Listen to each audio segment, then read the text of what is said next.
In times past, specifically the Victorian era, when a child died, families with means, the more affluent families, were known to commission a life-sized wax replica of their deceased child for the funeral. This wax effigy mirrored the child. It was dressed in the child's garments, and actual hair from the young one was added for realism.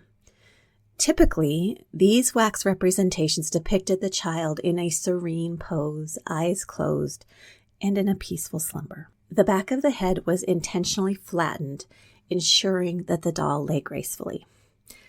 At the wake, the effigy doll took center stage, especially if a child had died from some sort of wasting sickness that left the poor little one looking anything but healthy. The effigy doll could remind mourners of the child in their youthful vigor. Then after the funeral, the dolls were often left graveside. For infants, wax effigies were nestled in cribs, receiving care akin to a living baby. Clothes were changed and other nurturing gestures. Their bodies, made of cloth and weighted with sand, provided a lifelike feel when they were cradled. If that doll wasn't left graveside, it might be framed. In the case of older children, only the head and shoulders were replicated in wax. But they were designed with flat back sides, again, so that they could lay gracefully, and that also helped for easy placement within a picture frame. These wax effigies represented a poignant keepsake of a lost child.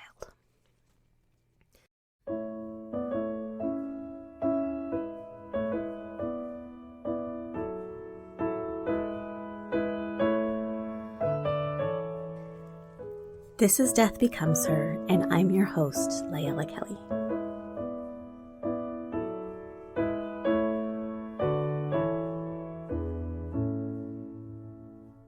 In Victorian England, mortality rates were high. Diseases like scarlet fever, diphtheria, and measles spread through and ravaged communities. With the growth of industrialization, traumatic deaths became more common. And then in addition to the deaths, there were those that were considered normal and natural, so death was everywhere. And for the Victorians, death was understood as a reality.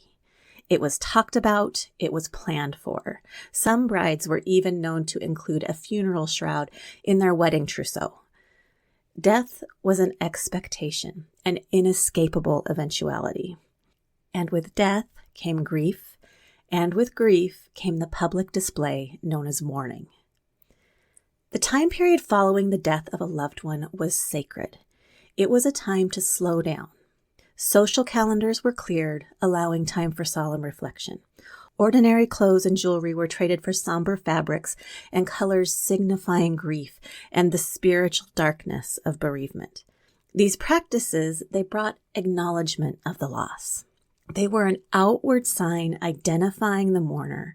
They elicited sympathy from the community, and they signaled the public to treat this person with grace and kindness. And those are truly beautiful sentiments. But if you have ever watched a Victorian period piece, you know that sentiment must yield to etiquette. The royals, the aristocracy, and the upper class were all ruled by etiquette, and that trickled down to those with less means, until the grief-stricken of all class and rank found themselves subject to what some called the Cult of Mourning, a romanticized, fashionable, trendy, and oppressive version of mourning. Recognizing the complicated, convoluted, and ever-changing rules of decency, a man named William C. Jay saw an opportunity. He set out to guide the grieving public through the protocols of mourning. In 1841, on London's famous Regent Street, he opened Jay's London General Mourning Warehouse, a one-stop bereavement shop. A mourning woman needn't worry about propriety when she employed Jay's well-trained staff. Her every need was going to be taken care of. She was assured that her new mourning wardrobe would be the, quote, finest quality and nothing if not fashionable. The fashion catalogs were quick to point out that fashion in design, construction, and embellishment may be said to change. not only every month, but well nigh every week. So ladies dare not attempt to navigate mourning without employing the expertise of a mourning emporium, for fear that they would be out of fashion. Every consideration was addressed. What of the lady of fine repute who suffered sudden mourning and had not a thing to wear? She certainly couldn't leave the home and head to Regent Street without proper mourning attire. That would be scandalous. The Jay's catalog had a suggestion for that situation as well. It said, ladies living at a distance may be supplied at their own residence with an army of experienced dressmakers and milliners, ready to travel to any part of the kingdom, free of expense to purchasers, when the emergencies of sudden or unexpected mourning require the immediate execution of mourning orders. Carefully curated, elaborate displays of grief lasting years or months were expected among polite society. But while many were swept up in propriety, unwilling to breach etiquette, others were critical. One outspoken critic was Charles Dickens. Yes, the Oliver Twist Tale of Two Cities, Charles Dickens. In 1852, he wrote a scathing essay on the topic. Here's just a snippet. Several years have now elapsed since it began to be clear to the comprehension of most rational men that the English people had fallen into a condition much to be regretted in respect of their funeral customs.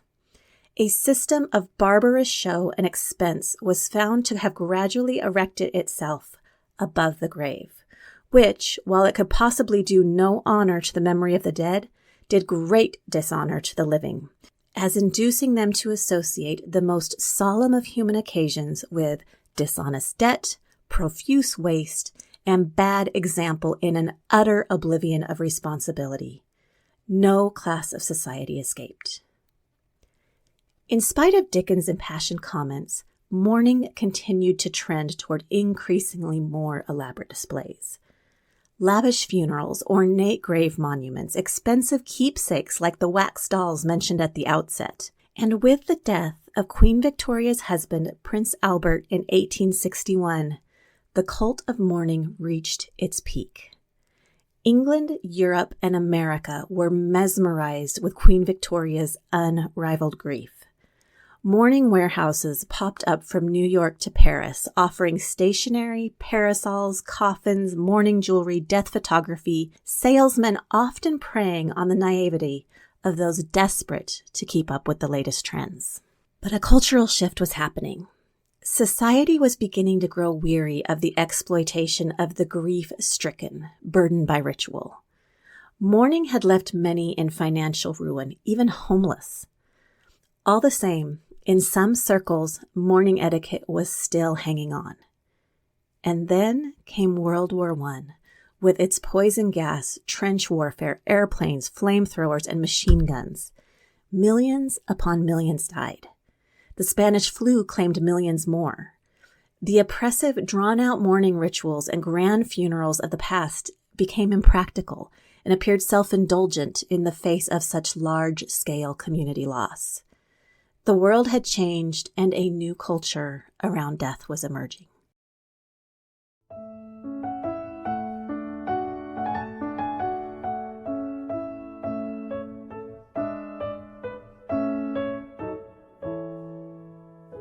So here we are, 110 years after the start of World War I.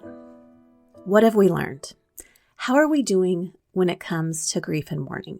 Has our culture struck a healthy balance emotionally, practically, and financially? Last week, the 2024 Cost of Dying report was released. The annual report provides insight into the burdens families face after a loved one's passing. Here are a couple numbers from that report. Of the 62% of companies that do have a specific bereavement policy, the days offered for bereavement leave average 3.8 to 5.9, so between 3 and 6 days. However, the amount of time it takes on average to wrap up an estate if you're the executor is 18 months. Those few days in your benefits package will likely be used to plan the funeral, but administrative tasks associated with a death will go far, far beyond funeral planning. You may need to research and apply for benefits, deal with insurance and pensions, make decisions about your loved one's belongings, go through files, start probate, manage property. All of these tasks add up to a part-time job in addition to what you already have on your plate. Consider also that 20% of grievers report trouble concentrating on work and 18% are significantly less productive. Looking at these numbers, it would appear that after a loss, we can't think straight, but in spite of that, we're likely to go straight back to work, and in addition to our normal work-life responsibilities, we also are going to take on a mountain of brand new tasks that need to be sorted. So what do you think? Do you think we have it figured out? Has our culture struck a satisfactory balance when it comes to bereavement? How about financially? Is the cost of dying as burdensome today as it was in the Victorian age? Well, it's not looking good. The total cost that the average family paid to handle everything after a loss was $12,616. That's on average. Some had to pay for those expenses with credit cards or loans, and 35% of the time, those expenses weren't reimbursed or were only reimbursed partially. And what of the funeral itself? The average funeral cost is currently $5,666, representing the largest death-related expenditure. Contrast that with data that indicates that the average American family has less than $1,000 in savings.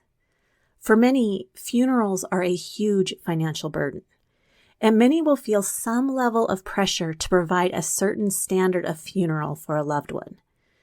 Choosing the most economical arrangements may not feel like a reasonable option. I want to revisit Charles Dickens' essay. Here's something else that he wrote.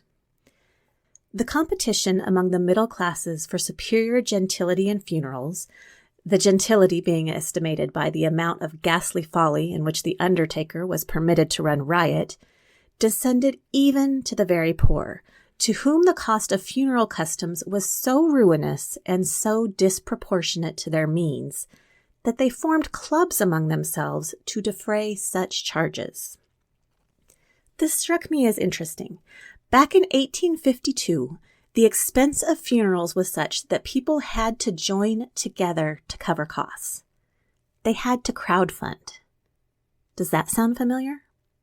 Crowdfunding giant GoFundMe says more than 125,000 memorial fundraisers are created on its site, and more than $330 million is raised every year.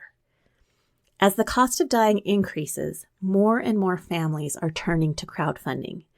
There are now a variety of crowdfunding platforms that specialize solely in funeral funding. These include Everloved, Fund the Funeral, and Funeralocity.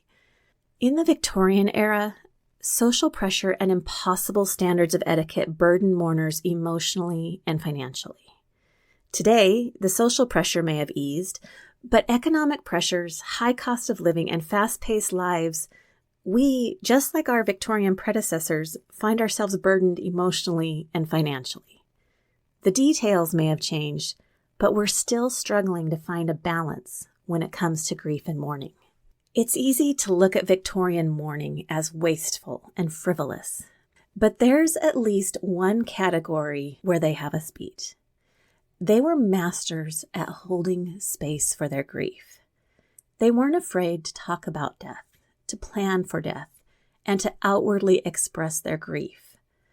We can learn from them, not in their excesses, but in honoring the simple truth that death will come to us all. At some point, we will all lose someone, and at some point, we will eventually be the one lost. When we make peace with these simple truths, we give ourselves the freedom to take action, to plan for the expected or the unexpected. We can set aside funds, purchase modest insurance policies, organize and simplify our lives. When we plan ahead, we give ourselves and our loved ones freedom to grieve with fewer burdens pressing in. That's a gift that our loved ones will truly appreciate. Here's a tip for where to start. Have a conversation about death. Not a creepy, weird conversation. well, if that's your thing, creepy and weird is fine. But I was thinking more like a simple question. Maybe something like, did you know that in Victorian times, affluent families had wax dolls made of their dead children? Just throw it out there. Go from there. Okay, so as I say that, I just realized that may be a little bit creepy and on the weird side. But whatever. You can come up with your own question. That's not the point. The point is, just have a conversation and keep having conversations. Tap your inner Victorian and normalize death talk. Talking about death won't kill you. I promise.